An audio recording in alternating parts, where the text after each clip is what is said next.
advokasi hakim ini sebetulnya Komisi Yudisial turut serta begitu ya, menjaga keindependensian si hakim.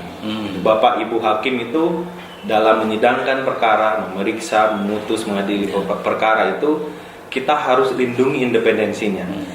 Mungkin contohnya pada saat di Pengadilan Negeri Purwakarta ya, yang kejadian yang viral, sempat viral gitu kan, ada suatu perkara ternyata ada mungkin pihak keluarga korban yang merasa tidak puas terhadap putusan hakim, padahal itu diputuskan untuk kita mengambil langkah lain, yaitu memberikan edukasi kepada masyarakat, kepada terduga pelaku PMKH itu.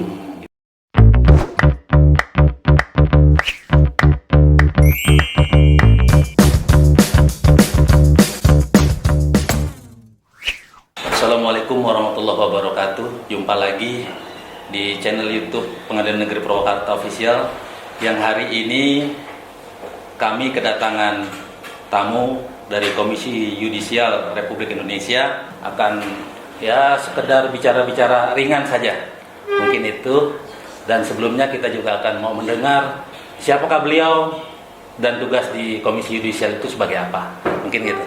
Silakan. Baik, terima kasih Pak Otto. Assalamualaikum warahmatullahi wabarakatuh. Perkenalkan, nama saya Ilham Sanjaya. Saya saat ini selaku Kepala Subbagian Advokasi Hakim di Komisi Yudisial.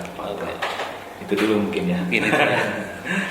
Nah, untuk kita mengetahui apa tugas dan fungsinya Komisi Yudisial khususnya tentang advokasi hakim ya begitu. Tapi secara umum kita ingin tahu tugas dan fungsinya Komisi Yudisial Republik Indonesia terhadap hakim-hakim di Indonesia ini. Coba bisa disampaikan, Pak? Oke, baik, terima kasih. Saya mungkin menyampaikan secara umum, tidak letterlek bunyi konstitusi atau undang-undang ya. Jadi kalau kita berbicara kewenangan Komisi Yudisial, itu berarti kita mengacu kepada konstitusi kita, lalu juga undang-undang Komisi Yudisial. Di konstitusi kita itu disebutkan bahwa Komisi Yudisial memiliki kewenangan untuk mengusulkan pengangkatan hakim agung dan wewenang lain dalam rangka menjaga dan menegakkan kehormatan, keluhuran, martabat serta perilaku hakim. Kemudian di Undang-Undang Komisi Yudisial, Undang-Undang 18 2011 yang merubah begitu ya, Undang-Undang 22 tahun 2004 tentang Komisi Yudisial, itu ada juga beberapa kewenangan di sana. Yang pertama, mengusulkan hakim agung dan hakim ad hoc, pengangkatan hakim agung dan hakim ad hoc. Kemudian juga menjaga dan menegakkan kehormatan, keluhuran, martabat serta perilaku hakim. Lalu membentuk kode etik gitu ya, menyusun kode etik pedoman perilaku hakim bersama-sama dengan Mahkamah Agung, dan juga menegakkan kode etik itu sendiri. Gitu. Jadi secara umum kewenangan Komisi Yudisial itu seperti itu. Terus memang sekarang sudah ada entah itu programkah dari Komisi Yudisial terkait masalah advokasi untuk hakim itu sendiri? Baik. Jadi kalau kita bicara advokasi hakim, itu sebetulnya adalah turunan dari kewenangan Komisi Yudisial dalam menjaga, menegakkan kehormatan dan keluhuran martabat serta perilaku hakim. Jadi pada pasal 20 ayat 1 huruf E itu nyempil gitu ya. Di huruf E itu disebutkan bahwa dalam rangka gitu ya menjaga dan menegakkan kehormatan, keluhuran martabat serta perilaku hakim, Komisi Yudisial memiliki tugas A sampai D-nya itu di pasal 20 ayat 1 A sampai D-nya itu, kalau saya istilahnya itu rumpun kewaskiman, jadi pengawasan hakim. Nah, di E-nya, di huruf E itu muncul gitu ya, nyempil bahwa tugas Komisi Yudisial itu mengambil langkah hukum dan atau langkah lain terhadap orang perseorangan, kelompok orang maupun badan hukum yang merendahkan kehormatan dan keluhuran martabat hakim. Nah, tugas ini oleh Komisi Yudisial, nomenklaturnya gitu ya, disebut dengan advokasi hakim. Oleh karena itu struktur atau unit yang melaksanakan tugasnya juga kemudian dinamai advokasi hakim. Nah, yang sekarang dijabat oleh Pak Mas Ilham ya. Betul. Nah, itu kira-kira apa untuk advokasi hakim ini seperti apa itu yang biar masyarakat tahu atau rekan-rekan hakim tahu ini terkait apa? Apakah memang hakim yang bermasalah atau ketika hakim sedang menjalankan tugas dan fungsinya di persidangan ada mungkin entah kerusuhan atau mengganggu jalannya proses persidangan atau seperti apa? Betul Pak Oto, yang tadi terakhir disebutkan oleh Pak Oto bahwa melalui tugas advokasi hakim ini sebetulnya Komisi Yudisial turut serta begitu ya menjaga keindependensian si hakim. Bapak Ibu hakim itu dalam menyidangkan perkara, memeriksa, memutus, mengadili perkara itu kita harus lindungi independensinya. Jadi dari situ kita harus menjaga ya kehormatan dan luhur martabat hakim dari berbagai perbuatan. Jadi banyak sekali. Kalau misalkan kita bicara kasus ya, contohnya misalkan ada keributan di persidangan, penyerangan, gitu ya. Kemudian juga perusakan gedung pengadilan yang kemudian memberikan ancaman keamanan bagi si hakim. Jadi prinsipnya dalam tugas advokasi hakim ini Komisi Yudisial hadir begitu untuk menjaga independensi hakim. Mungkin contohnya pada saat di Pengadilan Negeri Purwakarta ya, yang kejadian yang sempat viral gitu kan, ada suatu perkara ternyata ada mungkin pihak keluarga korban yang merasa tidak puas terhadap putusan hakim padahal itu belum selesai mungkin kan pembacaan putusannya. Nah, padahal secara hukum itu kan ada upaya karena mungkin keluarga korban diberikan atau jaksa itu diberikan mandat mewakili dari pihak korban. Nah, mungkin kira-kira apa yang menyebabkan apakah memang dari apa yang sempat viral itu ada pernyataan atau statement-statement yang disampaikan atau pihak KAY sendiri yang menginvestigasi atau mengklarifikasi hal itu? Ya, berkaitan dengan dugaan kalau kita mengistilahkannya PMKH. Apa itu PMKH? Jadi singkatan dari perbuatan merendahkan kehormatan dan keluhuran martabat hakim. Jadi kan kalau kita terus-terusan ngomong itu jadi terlalu panjang gitu ya. Nah, jadi di Komisi Yudisial itu disingkat PMKH. Jadi peristiwa dugaan PMKH yang terjadi di Pengadilan Negeri Purwakarta beberapa waktu lalu itu awalnya kami Komisi Yudisial mendapatkan informasi. Jadi bukan ada laporan ke kami, tetapi kami mendapatkan ya semacam broadcast gitu ya, berita. Ada yang mengirim berita kepada kami berkaitan dengan peristiwa kericuhan kira-kira gitu ya di Pengadilan Negeri Purwakarta. Dan saat itu kemudian pada hari yang sama karena kebetulan menerima informasinya itu pagi. Jadi kami koordinasi internal dulu, kemudian di siang harinya kita berkunjung ke Pengadilan Negeri Purwakarta untuk melakukan penanganan gitu. Kami sebutkan dengan penanganan. Nah, kemudian prosesnya agak cukup panjang gitu ya. Kita juga dari di awal kita meminta keterangan, menggali bahan, data-data dari pihak Pengadilan Negeri Purwakarta. Kebetulan beberapa waktu lalu kami bertemu dengan Pak KPN, kemudian juga perwakilan dari majelis hakimnya. Gitu. Nah, kemudian diputuskan gitu ya oleh pimpinan Komisi Yudisial bahwa langkah hukum, jadi kembali ke tugasnya tadi langkah hukum atau langkah lain. Nah, itu diputuskan untuk kita mengambil langkah lain, yaitu memberikan edukasi kepada masyarakat, kepada terduga pelaku PMKH itu, gitu Pak. Jadi setelah putusan itu disampaikan kepada kita, kemudian kami berkunjung, gitu ya, ke kediaman terduga ini, gitu ya, terduga pelaku PMKH, karena kami mengistilahkannya terduga pelaku PMKH, gitu ya. Nah, di sana kami juga menggali informasi yang cukup banyak dan kami juga menyampaikan edukasi terhadap yang bersangkutan dengan tetap menghargai hak-hak dari pencari keadilan itu, gitu ya. Kami juga menyampaikan bahwa karena ini persidangannya adalah pidana, gitu ya, dan kebetulan saat ini proses bandingnya juga sedang berjalan, ya. Jadi kita untuk sama-sama mengawal proses bandingnya, gitu. Dan kami berharap bahwa perbuatan itu juga tidak dilakukan kembali. Jadi karena Pak Oto banyak mungkin ya masyarakat yang melakukan PMKH dengan merespon gitu ya, dengan respon sesaat terhadap situasi di pengadilan atau di persidangan, itu sebetulnya memberikan efek negatif terhadap si pelaku. Jadi dengan niatan gitu ya, awalnya para pencari keadilan ini datang ke pengadilan untuk mencari keadilan gitu ya, tapi kemudian ketika mereka melakukan respon yang melebihi batas gitu ya, itu malah kemudian menimbulkan masalah baru gitu. Jadi kami tetap memberikan edukasi bahwa ya dikurangi respon-respon seperti itu gitu Pak.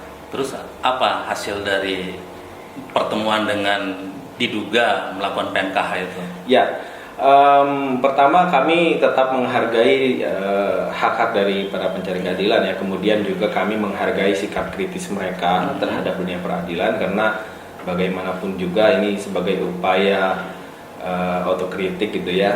Dari kalau kami menganggap kami berada di pihak pengadilan gitu ya, advokasi berada di pihak pengadilan, tapi itu juga kami mencoba menggali apa yang kemudian pengadilan harus perbaiki begitu ya. Dan itu juga sudah kami kami catat, kami tulis. Kemudian juga yang bersangkutan menyadari bahwa itu adalah kesalahan gitu ya. Itu poinnya di situ. Artinya edukasi kami terhadap yang bersangkutan sudah dianggap selesai gitu. Itu dia pihak ini apakah ada membuat surat pernyataan kah, ataukah statement yang paling tidak biar pihak Komisi Yudisial juga tidak hanya menyalahkan atau menyudutkan dunia peradilan, tetapi ini kan memang seorang hakim ini kan suatu pekerjaan yang berisiko tinggi gitu kan, antara puas dan tidak puas bagi para pencari keadilan gitu. Nah, itu apakah dari yang diduga melakukan PMK itu ada menyatakan statement langsung, ataukah membuat surat pernyataan gitu ya, untuk disampaikan baik itu ke pihak KY sendiri ataupun ke Pengadilan Negeri Purwakarta? Ya, baik, untuk proses yang kemarin kami tangani memang tidak ada formalnya ya Pak ya. Tidak ada pernyataan resmi, kemudian juga tidak ada pernyataan tertulis juga tidak ada. Ini hanya obrolan ketika kita menyampaikan maksud gitu ya. Dan saat kita mengambil keterangan-keterangan dari yang bersangkutan gitu. Poinnya sebetulnya adalah value-nya Pak. Jadi bagaimana kita bisa memberikan pemahaman kepada masyarakat bahwa kemudian kehormatan hakim dan pengadilan itu harus kita jaga sama-sama gitu. Jadi ketika yang bersangkutan menyatakan bahwa meskipun tidak resmi ya, tidak formal, mereka menyatakan bahwa menyadari kesalahannya gitu ya, dan memahami bahwa kehormatan hakim dan pengadilan itu harus kita jaga sama-sama, itu prinsipnya kami yakin bahwa value-nya sudah sampai. Nah, terus sudah berapa banyak atau contoh yang dari bidangnya Mas Ilham ini di seluruh peradilan di Indonesia ini yang ya seperti ini memberikan advokasi bagi hakim-hakim di Indonesia? Ya, baik. Jika kita bicara data Pak Otto, bahwa tugas advokasi hakim ini sudah berjalan di tahun 2013 sesuai dengan terbitnya peraturan internal, peraturan Komisi Yudisial tentang advokasi hakim, itu peraturan nomor 8 tahun 2013. Memang ini amanat dari Undang-Undang KY perubahan ya, di 18 2011. Nah, dari 2013 hingga 2021 setidaknya kita setiap tahun itu minimal 11 atau 12 perkara kasus, maksud saya, bukan perkara tapi kasus ya gitu. 11, 12 atau mungkin kalau lebih naik 13 gitu ya, itu sekitar segitu per tahun.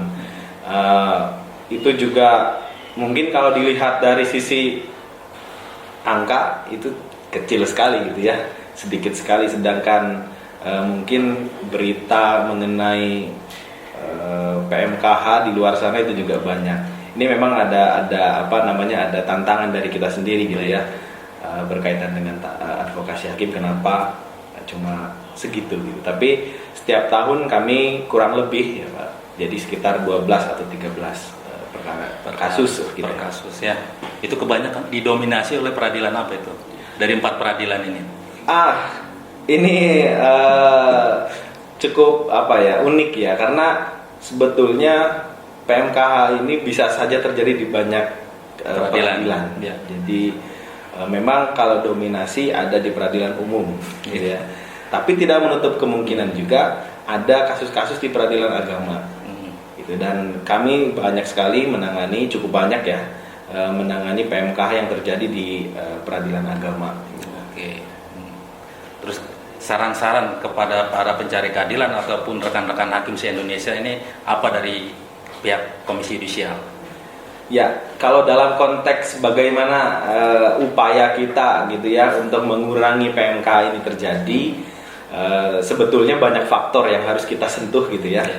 Nah, kalau misalkan pertanyaannya tadi mengarah kepada pencari keadilan dan hakim, tentu kepada para pencari keadilan, Komisi Yudisial sebetulnya berdiri di tengah-tengah begitu ya, dalam arti begini, jika para pencari keadilan menemukan gitu ya pelanggaran terhadap kode etik oleh para hakim, itu silahkan melaporkan kepada Komisi Yudisial untuk segera ditindaklanjuti gitu. Namun kemudian jika pencari keadilan kecewa terhadap putusan, itu yang harus dihormati adalah haknya. Jadi yang harus dijalani adalah haknya gitu. Haknya itu adalah mengajukan upaya hukum.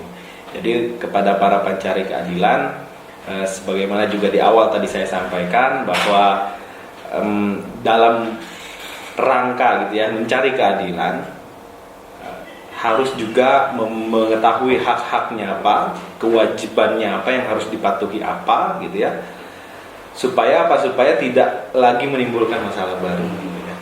Jadi mengerti mengenai upaya hukum apa gitu ya. Nah, hak-haknya tadi juga apa, jika melihat ada pelanggaran yang dilakukan oleh hakim berkaitan dengan kode etiknya, bisa dilaporkan kepada Komisi Yudisial. Nah, kaitannya juga dengan hakim, akhirnya kita juga tetap mengajak gitu ya, karena gini Pak Oto, dari beberapa tahun kami melaksanakan tugas advokasi hakim, memang aparat penegak hukum ini punya andil gitu ya, untuk mengurangi PMKH ini gitu, termasuk juga hakim. Nah, dalam sisi hakim, kami terus mengajak untuk hakim bisa terus gitu ya secara kontinuitas dalam kehidupan sehari-hari gitu ya, untuk terus menjalankan kode etik gitu. Ya. Dari 10 kode etik hakim itu benar-benar harus diimplementasikan ya kan begitu ya. Terus tadi kan ini Mas Ilham sempat keliling-keliling di gedung Pengadilan Negeri Purwakarta ini. Ya. Bagaimana tanggapannya terkait masalah entah itu tentang pelayanannya, entah itu tentang hal-hal lain gitu kan? Bagaimana itu? Ya, sebagai informasi begitu ya, kami tadi dengan tim dari advokasi itu melakukan observasi gitu ya Pak, berkaitan dengan sistem keamanan persidangan gitu ya, pengadilan berdasarkan Perma 5 dan 6 2020 Betul. tentang protokol persidangan dan keamanan lingkungan dalam pengadilan gitu ya. Nah, dari sisi itu sebetulnya kami cukup surprise gitu ya, karena dengan, mohon maaf Pak, dengan kondisi pengadilan yang minimalis ya, tapi ternyata dari sisi keamanan meskipun masih banyak yang bolong gitu ya, tapi kurang lebih sudah baik Pak gitu. Kalau misalkan perlu contoh konkret misalkan ya, CCTV sudah sangat siap gitu ya. Ada 16 titik yang dipantau oleh CCTV gitu ya. Kemudian juga dipantau oleh petugas secara waktu ke waktu gitu ya. Jadi itu juga sudah sangat baik begitu. Kemudian tata letak dari pengadilan dengan menyiasati minimalisnya gitu ya, gedung pengadilan itu juga sudah sangat baik gitu Pak. Dari tim advokasi ini, dari beberapa mungkin kunjungan ke daerah-daerah gitu kan, ada cerita-cerita yang menarik atau yang lucu-lucu gitu? Kalau yang menarik sebetulnya lebih kepada jenis kasus gitu ya, kemudian juga tantangannya Pak. Jadi tantangan dari advokasi hakim ini sebetulnya itulah yang menarik. Jadi gini, tantangan dari menjalankan tugas advokasi hakim itu kan kita seolah-olah itu berhadapan dengan masyarakat, para pencari keadilan, gitu ya. Nah, disitulah kemudian menjadi tantangan bagi kita. Bagaimana caranya kita untuk bisa memberikan pemahaman yang baik kepada para masyarakat pencari keadilan mengenai ini loh hakim, ini loh pengadilan harus kita hormati sama-sama, gitu ya. Nah, di samping gitu ya, pengadilan sendiri masih kita mesti akui bersama masih banyak daya-daya kritik gitu ya terhadap pengadilan, baik itu berkaitan dengan putusan ataupun apapun yang kemudian menimbulkan daya kritik masyarakat. Nah, itulah gap antara itu yang kemudian menjadi tantangan kita di lapangan gitu. Ketika kita bertemu dengan masyarakat, tentu masyarakat akan memberikan kritiknya dulu gitu ya. Tapi itulah yang menjadi dinamika mungkin ya. Dinamikanya. Jadi seninya di situ gitu, menjalankan tugas advokasi hakim itu. Nah, sebelum kita ke closing statement ini, mungkin ada kata-kata mutiara yang sekiranya dari KAI sendiri atau dari Mas Ilham sendiri yang ingin menyampaikan gitu. Kalau kata-kata mutiara mungkin saya nggak punya Pak, karena saya bukan pujangga. Tetapi mungkin kaitannya konteksnya dengan advokasi hakim saja Pak, bahwa untuk mewujudkan peradilan yang berwibawa, peradilan yang agung sesuai dengan Mahkamah Agung visinya begitu ya, peradilan yang bersih itu bukan hanya PR Mahkamah Agung, bukan hanya PR Komisi Yudisial, tetapi PR kita bersama, semua unsur aparat penegak hukum, baik jaksa, kepolisian, gitu ya, advokat, kemudian juga masyarakat pencari keadilan, itu juga punya andil yang sama-sama penting. Betul. Jadi untuk mewujudkan peradilan yang berwibawa, bersih, agung, itu ya PR kita bersama-sama. Jadi dalam hal ini saya mungkin lebih ke mengajak saja gitu ya, sesuai dengan tupoksi kehidupannya masing-masing gitu ya. Aparat penegak hukum ya sesuai dengan tupoksinya, masyarakat pencari keadilan juga sesuai dengan tupoksinya gitu ya, kalau bisa diistilahkan tupoksinya. Komisi Yudisial juga sesuai dengan tupoksinya. Jika kita jalankan bersama-sama, insya Allah itu akan cepat terwujud. Ya, mungkin itu yang disampaikan oleh Mas Ilham yang dari bersama tim dari advokasi Komisi Yudisial. Mungkin bincang-bincang kita yang singkat ini bisa berguna kepada rekan-rekan hakim se-Indonesia ataupun kepada masyarakat pencari keadilan untuk mengetahui apa sih tugas dan fungsinya Komisi Yudisial itu. Ya kan begitu. Padahal sudah jelas bahwa Komisi Yudisial ini sebagai ibaratnya pengawas hakim-hakim se-Indonesia dari 4 peradilan, baik itu peradilan agama, peradilan umum, peradilan militer maupun peradilan tata usaha negara. Mungkin itu aja yang perlu bincang-bincang di hari ini kita cukupkan. Kami mengucapkan atas nama Pengadilan Negeri Purwakarta mengucapkan terima kasih atas kunjungannya dari tim advokasi Komisi Yudisial yang pada hari ini telah berkenan mampir-mampir lah. Sekalian kita bincang-bincang sedikit. Oke, untuk semua penonton channel YouTube dari Pengadilan Negeri Purwakarta Official, terima kasih atas perhatiannya, dan jangan lupa untuk like, subscribe, dan komen di dalam kolom komentar di channel YouTube kami. Terima kasih. Assalamualaikum warahmatullahi wabarakatuh.